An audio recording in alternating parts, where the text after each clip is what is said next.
Robert F. Kennedy Jr., and I'm here outside of the United States Department of Agriculture to tell you about a win-win policy that I'll be pushing in the Trump administration. It's a win for farmers, for consumers, and for the environment. And the purpose is to make America healthy again. America's current ag policy is destroying America's health on every level. It's destroying the economic health of farmers by forcing them to get big or get out. Big corporate farms do just fine, while the small and medium family operators are squeezed to the point of collapse.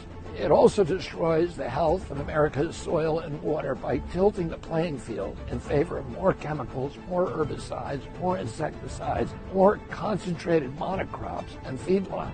And finally, it destroys the health of consumers. Not only do the chemicals pollute our bodies, the same way that they pollute the soil, but corporate interests have hijacked the USDA's dietary guidelines to make natural, unprocessed foods barely an afterthought. That's one reason why 70% of the American diet now consists of ultra-processed food. We're going to change that. We're going to give farmers an off-ramp from the current system that destroys their health, wrecks the soil, makes Americans sick, and destroys family farms. We're going to rewrite the regulations to give the smaller operators a break.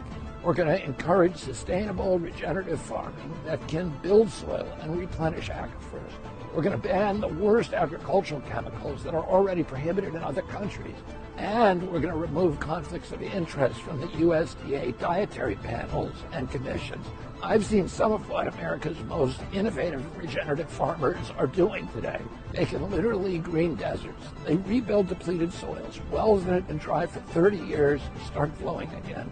They heal the land, and some of them make a very good living doing it. But unfortunately, many more have to fight the system in order to do what's right. It doesn't have to be this way. Isn't that inspiring? Hello, everybody. Welcome to MDs, mothers, doctors, and scientists. And our dear friend, the mother, Zen Honeycutt, is on a sabbatical doing amazing work in DC. We have Zen and her incredible book, Unstoppable. We had Dr. Seneff and Toxic Legacy, an amazing scientist from MIT, and we are so blessed to have her presence every month to share her scientific know-how with us. I'm Michelle Perro. You know who I am. I've been an advocate for children for 43 years. There's my old book. I have a new one coming out hopefully next year.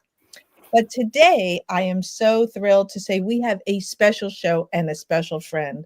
And I'm proud to introduce Howard Vlieger, our friend, an amazing researcher, farmer, advocate. No one knows a constitutional law better than our friend, Dr. Vlieger. And so we have chosen this topic today because, boy, we're all about the soil. You heard Bobby. And we're talking about regenerative organic farming. And what we focus on here in our show are the links to health. So, Howard, without further ado, what I'd rather do is turn the mic over to you. Please introduce yourself to our listeners, because I've heard you do it. No one does it better than you do. And I think we're going to start with, I think you have a wonderful short presentation for us about regenerative farming with a very specific look at it.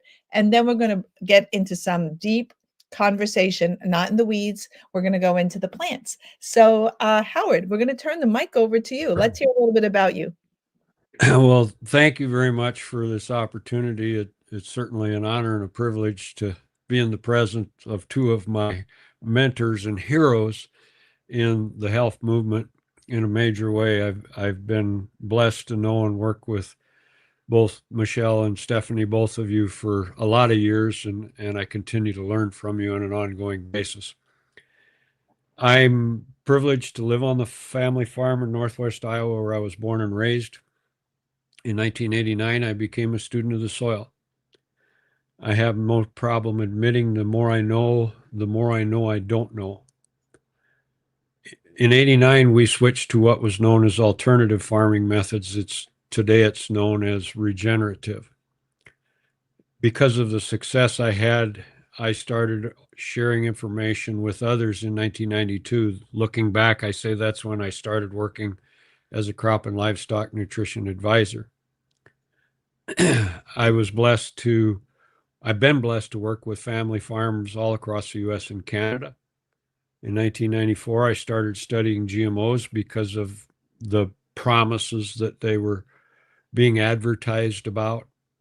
The more I studied, the more concern I had for looking at them objectively rather than euphorically.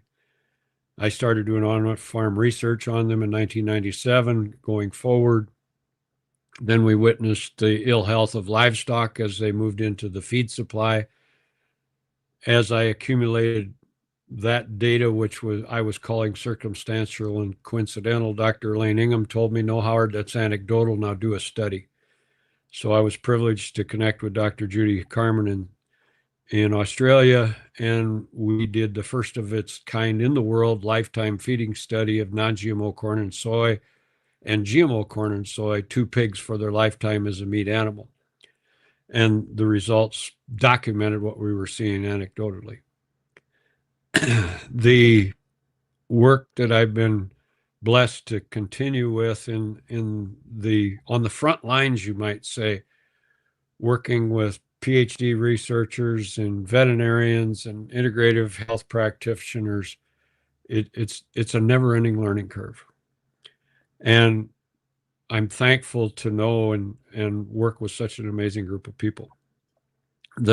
If you'd like to put the presentation up now, I'll go through that quickly and give you the points there. The basics of regenerative farming, soil health. This is absolutely number one, regardless of who you talk to in the regenerative space. Understanding and working with nature. I like to say working in line with the good Lord's design. Let's work with nature instead of against it. The biodiversity aspect of it, we need to constantly improve the biological life in the soil. And as being a student of the soil, as I've followed this and been so awed and intimidated by it, and yet amazed by it, because the good Lord gave us such an amazing creation to be caretakers of. And when we work with it, it's phenomenal what we can do. No tillage or low disturbance is another important factor in regenerative agriculture. The residue on the soil is armor on the soil. And as I go through this presentation, you're going to see the vital importance of that. Carbon sequestration is another benefit. There's a lot of myths and mistruths portrayed about carbon. People need to recognize the fact that without carbon, we'd all be dead, because you cannot complete the photosynthesis process without it. Water management, when you have healthy soil, you have better water infiltration, better water retention, and better water use efficiency in a drought. The resilience of the farm. Every step in regenerative agriculture is focused on this. Reducing synthetic inputs is step one, and this happens day one. Now, you don't literally get rid of all of them, but you step it down in a very common sense manner, improving profitability and maintaining the yield levels you've been at. And as you improve the soil, then you'll see the benefits increase as you go forward. This is what healthy soil is supposed to look like. I don't know how well people can focus on this, but you can see the color. It looks like chocolate cake. And if you can see closely, there's earthworms in this spade full of soil. And it's that porous profile. When it rains, the water goes in the ground. Instead of having a hard compacted layer, it makes a major difference. This is pictures from my good friend Gabe Brown's ranch in Burleigh County, North Dakota.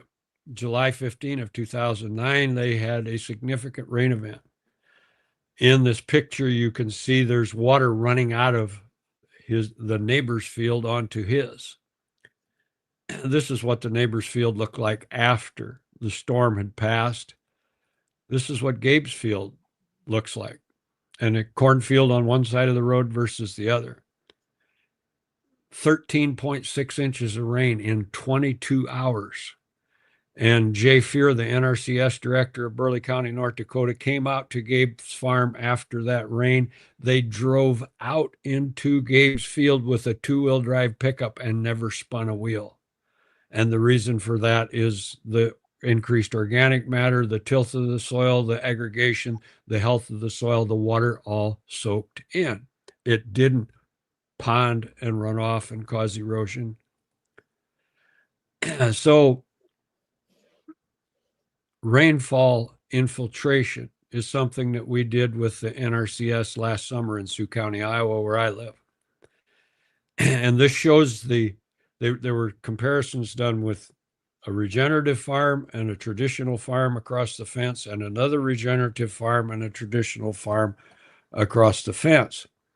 And I'll give you a quick overview of the numbers. This is the average. I'll actually bring this up again.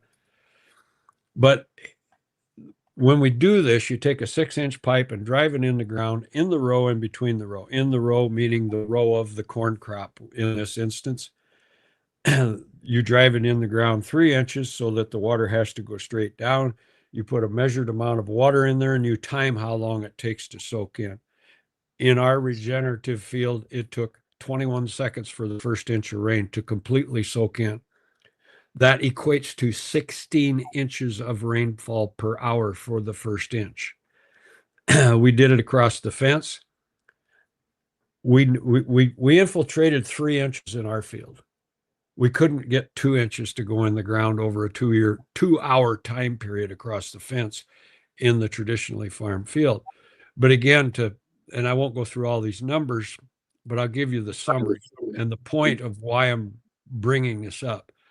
The regenerative averaged 5.39 inches per hour and the traditional 0.98. So less than an inch of rain. There's 27,154 gallons of water, in an acre inch of rainfall. So I did this, a longer version of this presentation for a group of people in Rock Valley, Iowa, a community that was severely affected by flooding in 2024. There are 1,074,464 acres in that Rock River Basin. So I did the math on absorbing 5.39 inches of rainfall in the regenerative and compared that to the traditional. And I'm flipping through this because it's numbers. Here's the difference. The amount of water that ran away that didn't have to is 128,592,925,984 gallons. Did not have to run away. Do you think that might have made a difference for this community that was flooded severely and countless people lost their homes or had them condemned? What's the cost? What was the cost to the homeowners and the businesses? They can buy no flood insurance, or some of them could if they could afford it. Most people don't. I live in a flood zone, so I know what the options are. If you don't live in a flood zone, you can't buy it. If you do live in a flood zone, you can't afford it because it slightly more than doubles your homeowner's insurance policy. But what was the cost to the homeowners? What was the cost to the county, the city, the state, the feds, the roads, the infrastructure, the loss of the topsoil, and the damage to the oceans and the rivers, the creek banks, and all the runoff? What's the cost to the ocean? What's the total cost? This is a picture of our farm. This is why this is a subject that's near and dear to my heart, you might say. We have been flooded 7 times in the last 7 years, from 2017 to 2024. And this was the worst time, and it keeps getting worse, and it's going to keep getting worse because the soil is not absorbing the water that it's capable of. Stephanie, I think, is one of the first people to use the elephant in a room illustration relative to glyphosate, and I commend her for that. Shifting gears a little bit, what do we need to do? What work do we have in front of us? Well, I want to share a couple illustrations with you. This slide shows a lentil field in Canada. Dr. Huber and I were in this field in June, these fields in June of 2024 when we were up there assisting Dr. Ted Duttmeyer with a presentation to educate farmers about the ill effects of GMOs and glyphosate. This farmer has a excellent record of raising high yield crops in the lentil space. And many of the farmers in Canada have been using glyphosate for many, many years because no-till and glyphosate go hand in hand in a lot of instances. Doesn't have to, but regrettably it does. So anyway, we're falsely told that glyphosate just magically disappears when it hits the soil. Not so. Back to this lentil crop. He has a 56 bushel per acre average yield on his lentils based on his production history. He was going for the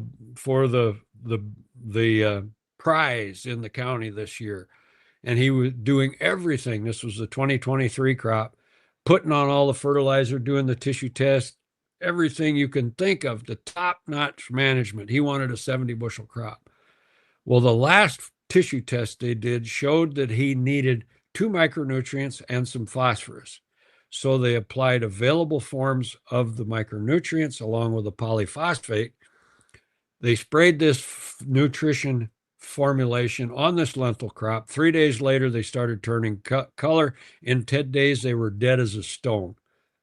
Instead of nurturing the crop, it killed the crop. Why did it kill the crop? The phosphorus, which is this is very soundly documented in the scientific literature.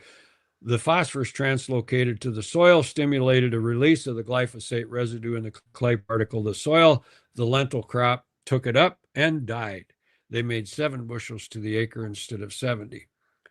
Doing a simple math, this gentleman lost over $940,000 for that loss. The next example I'll bring up to you is the good news of this situation with glyphosate residue virtually every place it's been used, and some places it may not have been used. And this is an example. This is a scientific study that I would urge anybody that's into science to go online and type in the saga of the soggy sauerkraut. This happened in Wisconsin. There's a company there that makes both traditional and organic sauerkraut. The organic sauerkraut the cabbage is raised on certified organic land. The farmer used poultry litter from a CAFO facility, CAFO meaning confined animal feeding operation, great, big, humongous, large scale.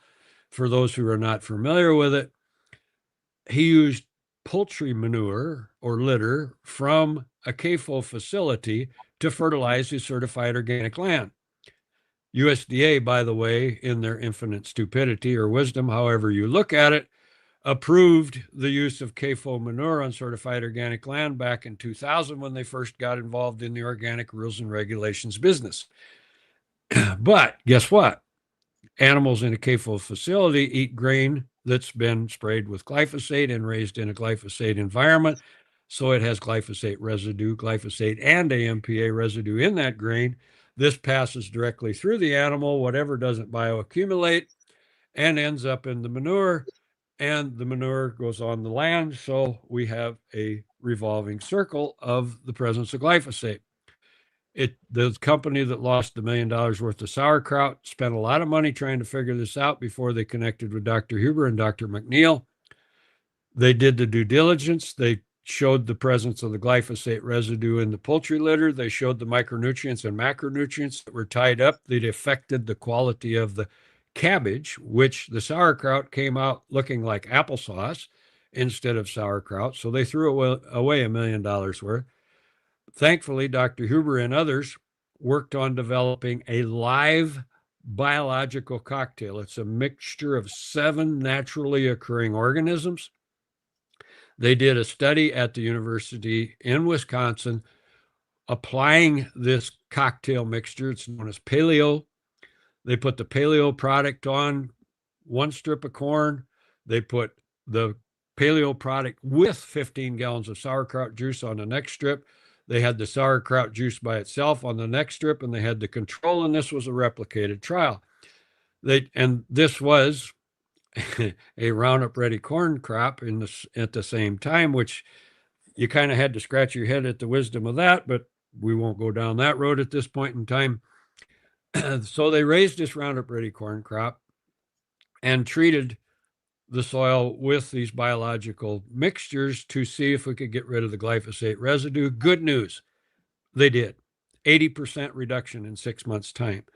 So now we know that we have a natural alternative to digest and get rid of the glyphosate residue in the soil. They did improve crop yield as well. There's another study that's published after this one using the paleo product on cotton that shows that there was a 25% increase in the yield of the cotton when they used the paleo product to digest the glyphosate residue in the soil. In January, I visited the facility in Colorado that produced the paleo product. They do custom blending of biological products. That gentleman who did this custom blending for the paleo product has also been working on his own version of a natural occurring cocktail of organisms to digest glyphosate. The trials are starting on that product this year. In the lab, it looks like it could outperform the paleo product by as much as 100-1. So this is really, really good news, because we absolutely positively need to address this glyphosate residual issue if we are going to truly make America healthy again. And that's the end of my slides. Okay, can we breathe now for a second, Howard? There's so much to unpack there. And thank you, first of all, for sharing this, because there's lots of stuff we can learn from this, because on this show we are solutionaries. We like to present how we move out of this quagmire, this mess that we've been dealing with since glyphosate came on the market in 1973. But I want to shift the conversation to Stephanie so we can discuss with Howard, because toward the end there, you started really talking about phytoremediation. And you really started talking about something near and dear to my heart, which is how to get the microbiome, the mycorrhiza, the soil microbiome, our kids' microbiome, and our tummy healthy again. Soil health equals microbiome health equals gut health. So I was wondering, Stephanie, can I turn the mic over to you if you want to talk a little bit about this glyphosate residue? That's at the top of my brain right now. But I wrote a bunch of points down. And phytoremediation, make some points even about maybe for some fungi, and maybe Howard, you can answer. But I'm going to turn the mic over to you here, Stephanie, because I'm sure you have a lot of comments and to make about this.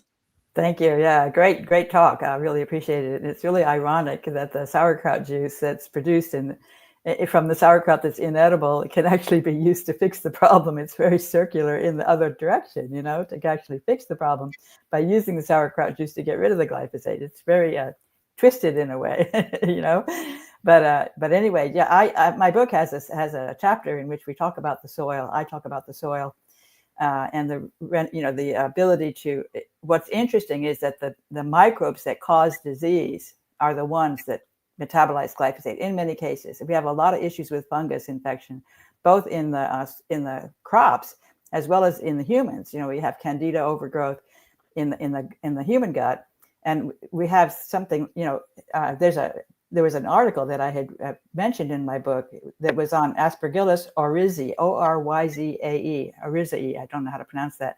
You may know about that, but this article actually proposed that this species of Aspergillus could be used to rejuvenate the soil by removing the glyphosate, because it's one of the very few species that can fully metabolize glyphosate and utilize its phosphorus and its nitrogen as a source of fertilizer. So it's just really interesting. You can turn glyphosate into a fertilizer if you can metabolize it, but most of the organisms cannot. And so Aspergillus, which is in fact a toxic, it's a pathogen, but to put it into the soil intentionally in order to get rid of the glyphosate is really an interesting concept, and that's what this paper was about. And so candida overgrowth, there's things like in Florida, the citrus greening is a very big problem with the oranges in Florida. And Professor Don Huber, who was mentioned in this talk, he's a hero of mine. He's the person who first introduced me to glyphosate and made me aware of its toxicity back in like 2012. And so Don Huber has worked with these farmers in Florida that grow oranges, and they're having a terrible problem with this citrus greening, which is a fungus infection. And he was able to get these farmers to convert to organic farming, and the problem went away. So a lot of these problems that we're having with fungus in the soil, in the crops, in our guts, I think is due to the poisoning. Glyphosate poisons the beneficial microbes, which then allows the pathogens, the fungus, to grow. But then the fungus is actually clearing the glyphosate, so it's not harmed by it. But in fact, it actually is helping the host to get rid of the glyphosate, but at the same time causing problems because it releases toxic metabolites. So it's really a very interesting issue that comes about both in the soil and in the gut with respect to the development of pathogens. In fact, there's a pathogen called Pseudomonas aeruginosa, which has become a real pest in the hospitals in humans, infection that causes severe disease. And that is also one of the few microbes that can fully metabolize glyphosate. So I'm suspecting that people who are susceptible to Pseudomonas infection are people who are harboring too much glyphosate in their gut. And this microbe is doing a service to the host at the same time as it's releasing toxic metabolites that are causing symptoms of disease. And it's interesting, you're spot on the increase of opportunistic fungi in the presence of glyphosate and the diminishing of the beneficials, both bacterial and fungal. It's interesting that the paleo product is a bacterial mixture product of 7 different naturally occurring organisms, all in the bacteria family.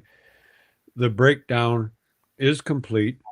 It first goes to glycine and phosphorus, and then of course the glycine is broke down into nitrogen and or carbon. So they're all simple elements. The bioremediation, again, the good Lord knew what he was doing when he designed things. The soil is the ultimate recycling mechanism because of that life in the soil. And the product that the gentleman in Colorado has developed is also 3 different bacteria. And I wish that Dr. Bob Kramer was still with us, but I know he's in heaven, so he's way better off. I would love to be able to have a conversation with him on this whole concept, because he had looked at the remediation just from a cropping standpoint, and it wouldn't happen all by itself. We have to help it. You know what?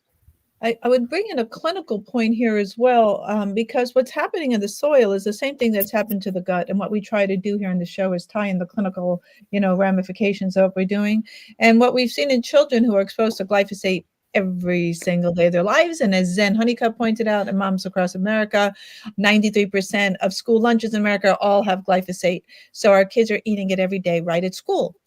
We know from Monica Kruger studies, and those in 2013, so that was 12 years ago, that glyphosate really decimated bifidobacteria and lactobacilli, and we need those for health and production of short-chain fatty acids, butyrate, brain function.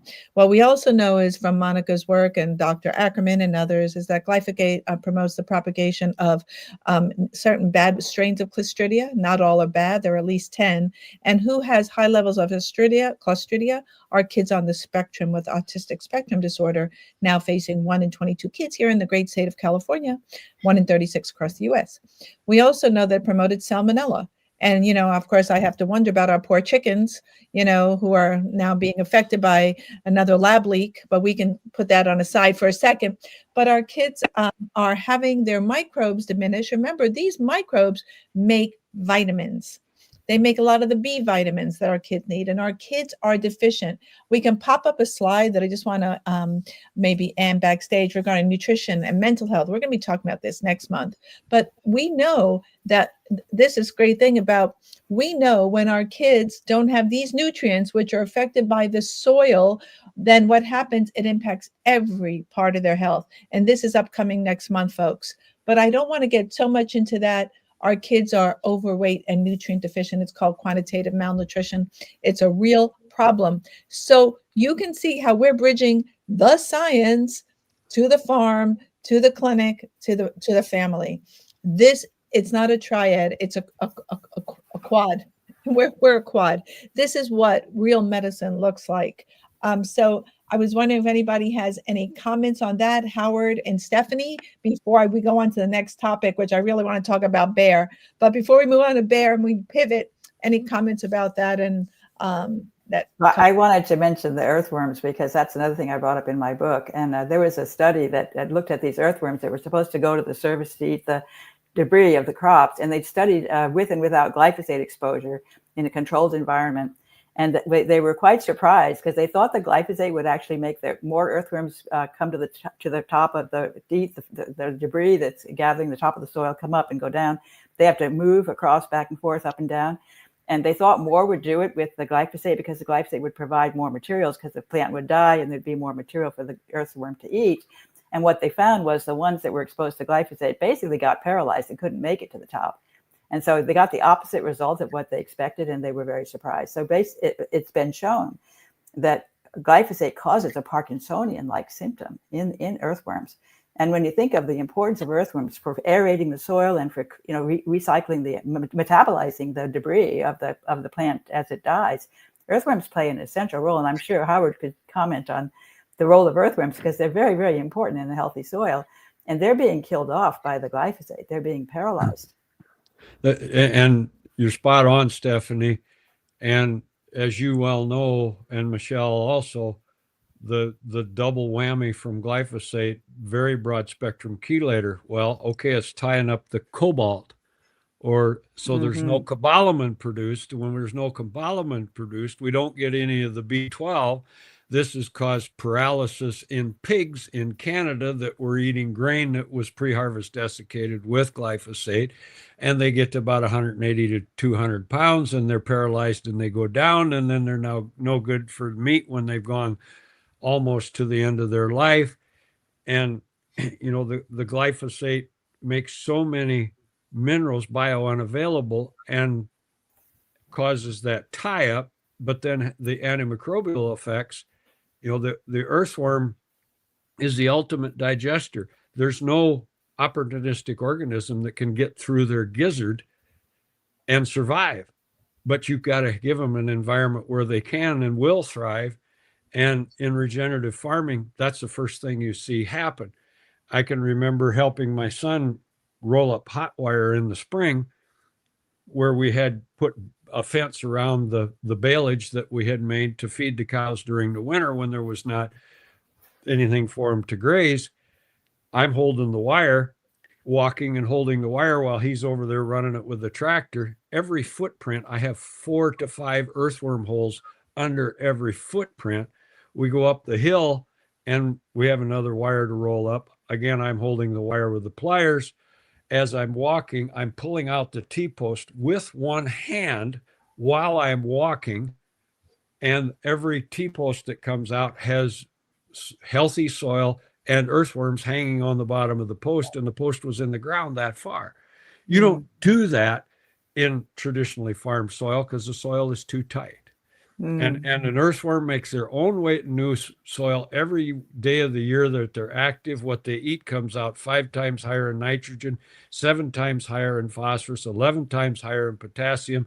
If you want the perfect soil sample, go around with a spoon and pick up earthworm castings all day and accumulate enough of that to send it to a lab to have a nutrition analysis done to it. And you're very likely going to get a comment from the lab, where did you get this soil? Because it's as perfectly balanced as you can find. Oh, please put my order in, Howard, for my garden here. I just want to make a comment about that metal chelation, and then we're going to switch over to Bayer, one of our favorite topics.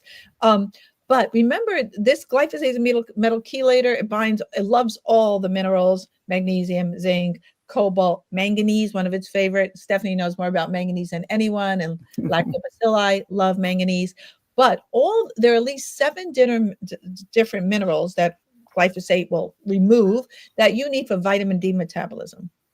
And additionally, glyphosate knocks off Bacteroides fragilis, B fragilis, which you need for vitamin D metabolism. Also, glyphosate interferes with the cytochrome P450 system, which you need for vitamin D activation. And what does vitamin D do? It supports immune function. And what do we see now with people, not just children, with abysmally low vitamin D levels, which would help offset all the COVID nonsense that occurred. But I don't want to get into that. But so you can see how important that when we get rid of this evil glyphosate, we will just improve about every health condition. So that is a solution, is getting rid, stopping the spray, removing GMOs. I think they must be banned, and getting rid of this glyphosate. Any comments before we get into Bayer and Roundup? Just want to add copper, because copper is actually a very interesting, very, very important mineral. It's essential for many proteins, enzymes involved in metabolism. And I think that we are suffering from a simultaneous copper deficiency and copper toxicity because of glyphosate, because glyphosate chelates the copper, prevents it from getting where it needs to go. The body has very safe ways to transport copper that get disrupted by glyphosate. And so we end up with a deficiency because it can't be properly transported, and the toxicity because glyphosate is going to deliver it to wherever glyphosate carries it. And for example, harming the brain, harming the kidneys through copper delivery by glyphosate as the chelator, instead of by the normal processes by which copper gets properly distributed and delivered to the cells that need it for their energy metabolism. Totally agree with both your comments.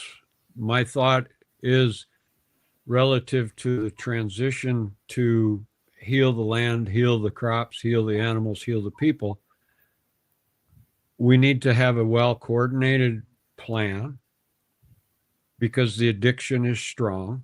The seed supply needs to be re-established. We can't do this overnight. There has to be proper training and education. That's the biggest inhibiting factor to regenerative farming, is people don't know any better. If they get desperate enough financially, they will learn. Thankfully, there are companies like Understanding Ag that Gabe Brown co-founded, that they are over 36 million acres worldwide and growing as fast as they can handle it, where they are sharing the proper information and tools with farmers that want to successfully convert to regen. And it's working. If it wasn't working, they wouldn't be growing as fast as they are. A thought that I had while both of you were sharing comments, you may want to consider having Dr. Stephen Van Vliet on in the future. He's the researcher who's now at Utah, and he's done astounding work in analyzing what's produced in a well-structured regenerative system. We're all familiar with macro and micronutrients. When I heard him speak at a conference in Texas 3 or 4 years ago, the first time, I couldn't sit still in my chair and almost peed my pants. He was talking about phytonutrition, and I can't repeat any of the members of that family, but those phytonutrients were dealing with things like diabetes and kidney issues and other specific health issues, and you will not get the phytonutrition up as long as you're disturbing the soil. If you're using tillage, and I wholeheartedly support every organic farmer who's using tillage to not use herbicides, but without, you have to stop that disturbance in order to get your beneficial fungi. It is through that full spectrum of the bacteria, fungi, protozoa, microarthropods, nematodes, amema functioning full throttle in the soil that you're going to get this maximum uptake. Anybody that knows anything about crops and soil nutrition knows the most efficient means of uptake is biological.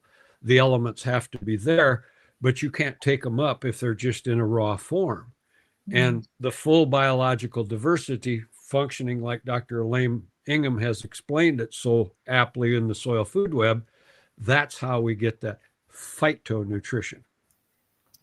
Eat your plants, but eat your organic regenerative plants, because if they're conventional plants, the nutritional density, you might as well eat cardboard. Okay, so we're going to do a pivot here because let me just mention the mycorrhizal fungi again, because those are so crucial. Those are in that zone around the roots of the plant, and they facilitate the uptake of nitrogen, probably phosphorus also, by the plant. And I know the nitrogen, the bacteria that support nitrogen uptake get broken by glyphosate, and so the nitrogen uptake becomes less efficient in the plant, which means you have to put more of the nitrogen fertilizer onto the crop, and also that the nitrogen that doesn't get taken up washes off with the rain and ends up in the waterways and causes eutrophication, which is excess growth of these algae and the blue-green algae and the red tide. You get all of this nasty stuff happening as a consequence of too much nitrogen in the waterways, as a consequence of the plants being unable to take up the nitrogen that they need. That's another process by which glyphosate causes trouble in the waterways. Yeah. Okay. So on this note, we're going to do a quick pivot here because we have an interesting topic. We're going to pick Howard's brain regarding Bayer. If you can pop up that slide, because there was a recent lawsuit where Bayer was hit with a $2 billion round-up verdict in the U.S. state of Georgia cancer case. And this is really, I mean, we were all pretty astounded by this cancer case, but it really is ominous because what Bayer bought Monsanto in 2018. What Monsanto Bayer is actually saying is, well, gee, if you can, contain your litigation lawsuits, we may have to pull out of the market. So now, are we protecting big ag nationwide? We know there's legislation out there. And I would love to hear from our farmer. What do you think about maybe this lawsuit, Howard, and what's happening at the federal level that we all need to be aware of? Because this could be really bad for the organic regenerative farmers and eaters. Well, the federal level, the version of the Farm Bill that thankfully didn't move forward last year does have mention of chemical liability protection in it. There are a number of states, and I'll speak most specifically to Iowa because that's where I live, and I was very much involved in it when it first reared its ugly head last year. I went down to testify at the Senate subcommittee hearing that they had on providing the chemical company freedom from lawsuit liability legislation, and there were many appalling things about it. The first one was the Bayer lobbyist literally presented the legislation to the people at the subcommittee meeting. And then the Bayer employee spoke after he did. Then they went to all of the suits that were in the room, male and female, that were representing the variety of commodity organizations. Yes, we need this. Yes, we need this. Yes, we need this. Yes, we need this. We're not going to have chemicals to farm if we don't have this. They were all singing the same tune. There was an attorney testified immediately ahead of me, and she made some excellent points against the legislation. It is absolutely and totally unconstitutional that they pass any legislation like this because it violates the 7th Amendment in our Constitution. Both federal and many state constitutions have that equal right to a jury trial. Very basic, very simple. It's taking away that right. In my testimony, I shared the fact that not only is glyphosate soundly proven to be damaging and causing non-Hodgkin's lymphoma, this is proved both in science and in law, because the Hardeman case was the bellwether case for the litigation against Monsanto. That was the case where Monsanto put forward the motion to bifurcate the trial. In essence, they wanted the trial in 2 segments.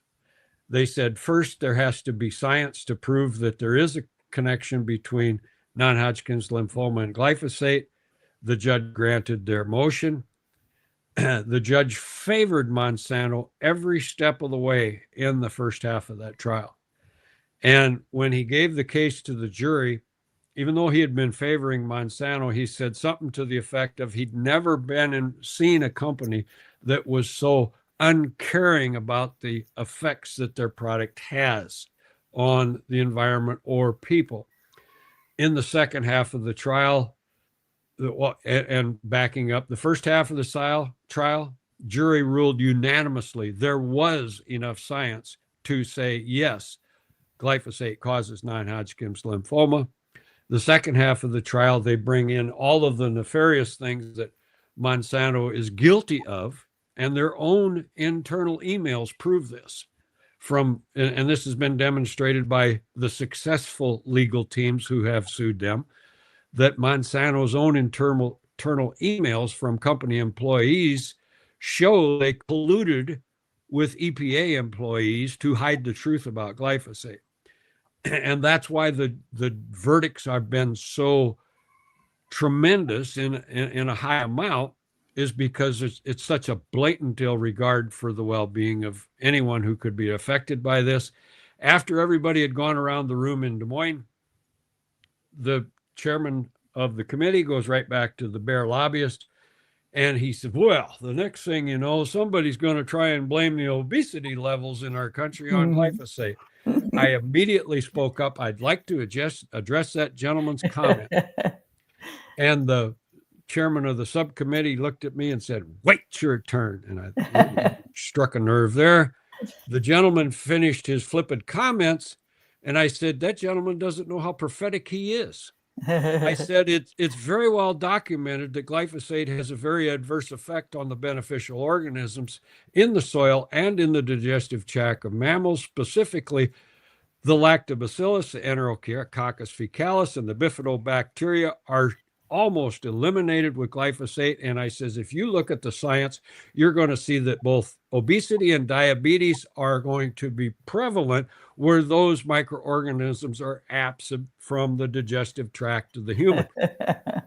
And the Bayer lobbyist kind of looked at the floor and he didn't look up again. That's and great. Of course, the chairman of the subcommittee attacked me because I don't have a PhD, but I told him I'm in the attendance to HKU and I'm still working on my degree.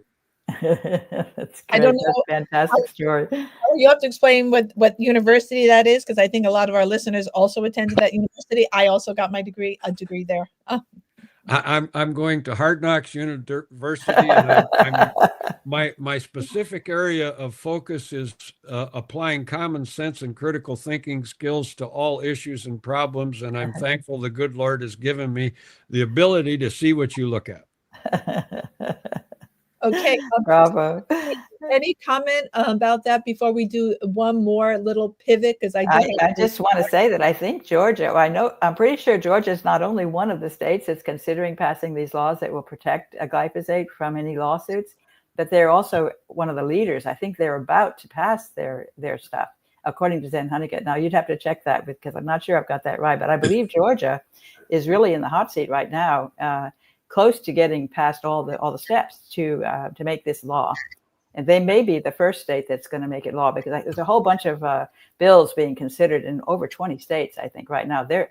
Bayer's on fire trying to get this to happen, to get to the point where finally at the federal government, they'll say, okay, guys, we can't let anybody sue Monsanto or Bayer for any kind of grievance that they think glyphosate might have caused their ill health, because glyphosate is so important for our agriculture that we will all starve if we don't have it. It's that kind of an argument. It is so essential that we can't afford not to have it. And therefore, we need to poison the entire population. It is pathetic. It's passed both chambers in Georgia, and it's on the governor's desk. And everybody that lives in Georgia needs to get on the phone and call the governor and say, don't you sign this? And they also need to raise the point to the governor, how many farmers have been sued for seed piracy by Monsanto for inadvertent cross-pollination and contamination of seed in their field. And Monsanto wins every one of those cases, which they shouldn't, because it's not the farmer's fault in most of the cases. Percy's Misers is, of course, the most famous one, but this is a bad precedent. Yeah, it will be such a sad day when we reach that point. Even just one state to say, yes, we need this law, it's going to be a catastrophe, I believe. this is an opportunity for our listeners, because it's not just about Stephanie Howard and myself and Zen and others and Ann, our producer behind the scenes. This is regarding every person becoming a citizen scientist and a citizen activist. We have to feed back to our legislators. We pay their salaries, folks, and we have to tell them what we want and what we don't want. So flood Governor Kemp's phone, make our calls. You can be near, you don't have to be in Georgia. You can be in North Carolina, Florida. We can be just saying, this is not what we want. These are precedents that get set. This is how the labeling laws got changed and the feds took over. We don't want these precedents set ever. This is not what we want. If you look at organic sales, it is a straight arrow up. This is what American consumers want. We don't want the old product anymore. So that's a shout out for everyone to step in. I want to do one more pivot before our time runs out today, because we have Howard here, and I've seen Howard's to-do chore list. Farmers are busy people. If you want to lose some weight, I recommend you go work on a farm for a few days. That'll get you moving.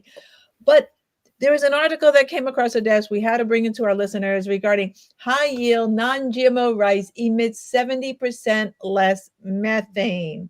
And briefly, this is an article which shows that when we do a hybridized, rice produces methane and significantly to the world amounts of methane.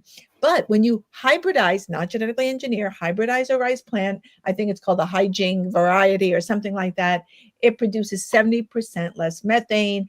I would love to hear Howard and Stephanie's thoughts on this, and maybe we'll wrap up the show on why this is so important. Howard, you want to start? I'll confess I haven't read that article. That's okay. The methane, I'll talk about the methane I'm familiar with. Please. And that's from ruminant animals.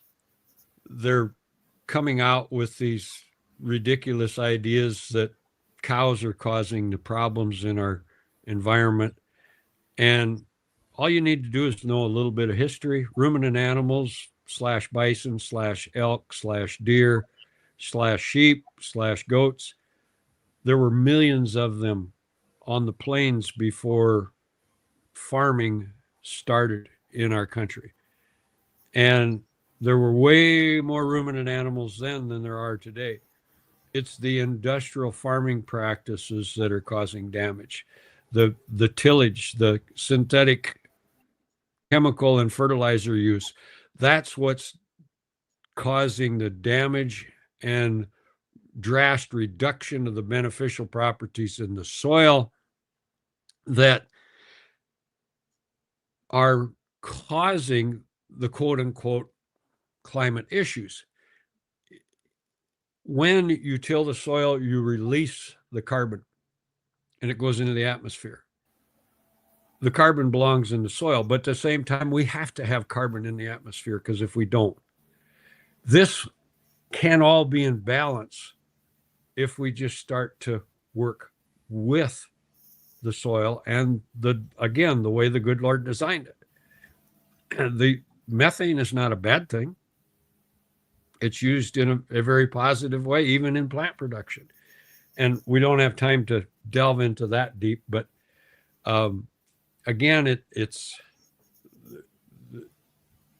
I sometimes feel like they throw up these different distractions to keep us off of the main focus, and that's just working in line with the good Lord's design and functioning in a proper system. I would like to speak up about the cows, and I would like to defend the cows, because they are our heroes. And we are going the wrong direction to start killing off all the cows because they're producing too much methane gas. And in fact, I believe they're producing a lot more methane than they would be because of glyphosate, because glyphosate disrupts the enzymes that actually turn that methane into organic matter in the gut for us as well. And I believe that that's a major factor in the inability to produce, for example, enough butyrate, which is such an important nutrient for the colon. But when you look at the system with the grass and the cows, that is a perfect system, because the cows actually eat the grass, which stimulates it to grow. And the cows provide fertilizer for the grass, which also helps it to grow. The grass is greener when there's cows eating the grass. And then the grass growing traps carbon and puts it into the soil. And that is a crucial step involved in getting rid of carbon in the air. So when you don't have the cows eating the grass doesn't do well. The carbon doesn't get captured as well. We're not taking that part into account when we calculate, the risk of the cows producing the methane that's increasing. So you've got this increasing with the methane, decreasing with the capture, and the capture could be winning when you put the cows on the grass. And we have all these grasslands across the world that will do better if you put cows on them. And then the cows are something we can eat. We can't eat the grass. So because we can't digest grass, we're actually turning grass into an incredibly important nutrient with both the milk, all the dairy products and the cow meat. All of that is extremely nutritious if the cows are eating the grass and if they're not eating glyphosate, they're not eating the GMO Roundup Ready corn and soy. So what we need to do is get rid of the CAFO cows, put the cows back on the grass, and even get rid of the cornfields and turn it into grass and put the cows on the grass instead of growing the corn and feeding it to the cows. It would be a much, much better system. I support Dr. Staniff for head of the USDA coming up. Maybe, I hope, if President Trump is listening to this, Stephanie, you would be my choice for the USDA with co-chaired with Howard Vlieger here. Before we just wrap up the show, and because I just want to ask for both of you, and then I have some final little tidbits here on our favorite books and movies, which show in a second. But before we wrap up, any final thoughts? We have just 4 minutes left for our show. I want to be mindful of your time. Any final thoughts? I'm going to start with you, Howard, for our listeners today before we wrap up, and then I'll turn to you, Stephanie. Dr. William Albrecht is one of the pioneers and early researchers that got beat up for telling the truth. He had a comment that was basically spam: healthy soil, healthy plants, healthy animal, healthy man.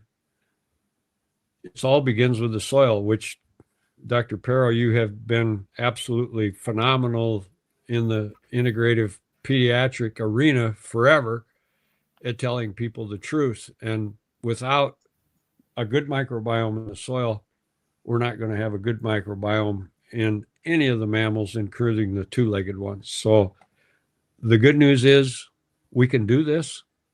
We just need to stop subsidizing the damaging things and break up the monopolies that have caused this concentration and ill health production system, and they're profiting from it. And we can make America healthy again. Thank you, Howard. Well said.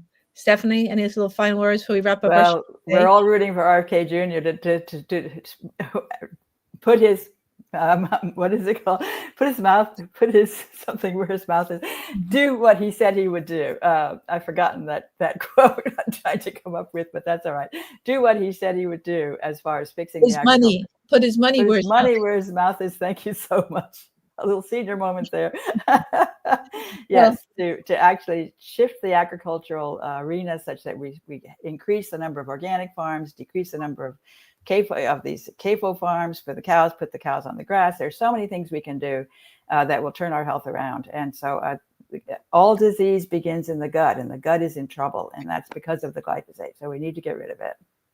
I want to add a quick footnote to what Stephanie said. I support and agree with her 100%, but it's time for the electorate in our country to get off their duff and do their job.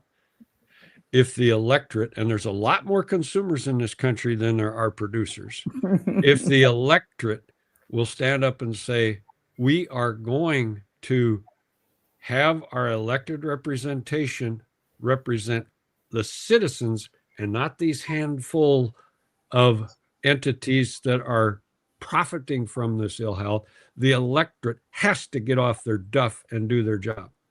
It's time for the elected representatives to strictly adhere to the Constitution and no special interest. So I would recommend a certain boot in the butt to get these folks off their proverbial butts. Thank you, Professor Vlieger, on that.